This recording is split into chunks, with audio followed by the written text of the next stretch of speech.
ఆయన నా మాట పక్కా వింటాడు. అబ్బో ఆ నాగవట్టుడు మనతోని కాదురా నాయన. నాయన దగ్గర గౌరవం చేస్తాడు కానీ వాళ్ళ మమ్మీ అంటే మస్తు భయం. నువ్వేంద్రా ఇంట ఆమెను తలిస్తే గట్లు అనుకుతావు? నువ్వు మాకెందుకు ఇంటో బిడ్డ, తెల్లారి స్కూల్లో కంప్లైంట్ చేస్తే సారే చూస్తాడు నీ సంగతి. ఇగో గిట్లా అంటుంటారు. ఇప్పుడు గీ ముచ్చట దేనికంటే మీ ఇంటోళ్ళ మాట మీరు ఇంటున్నారో లేదో గాని ఇండియా చెప్తే దునియా ఇంటున్నట్టుల్లో ఖుద్దు ప్రధానమంత్రి మోడీ సారే సాటింపేసిండు.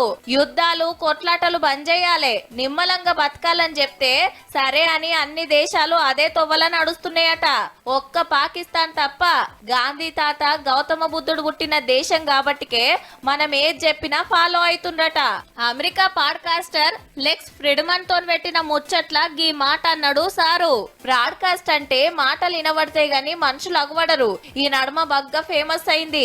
చిన్నప్పుడు ఎట్ల కష్టాలు ఎల్లబోసింది, ఆర్ఎస్ఎస్ లకి ఎట్లొచ్చింది, పదవులు ఎట్లొచ్చింది, దేశం ఎట్లా డెవలప్ అవుతాంది మొత్తం చెప్పిండు గంటల కమానం. సారు చెప్పినట్టు శాంతిలో మన మాట వింటుండ్రేమో గాని ఏరెట్ ఇట్లా వెనకబడ్డట్టే. అంతెందుకు మోడీ సారు ట్రంప్ గారు జిగిరి దోస్తు అయినా కూడా మన వస్తువుల మీద బరాబర్ ట్యాక్సులు పెంచే, బతకపోయిన మనోళ్లకు సంకెళ్ళేసి యుద్ధ విమానంలో మర్రగొట్టే, దునియాను తయ్యిన ఆడిస్తున్న ఏఐ టెక్నాలజీ అసొంటిదో డీప్ సీక్ అసొంటిదో కనిపెడితే గప్పుడు అన్నిట్లా మన మాట వింటారేమో మరి.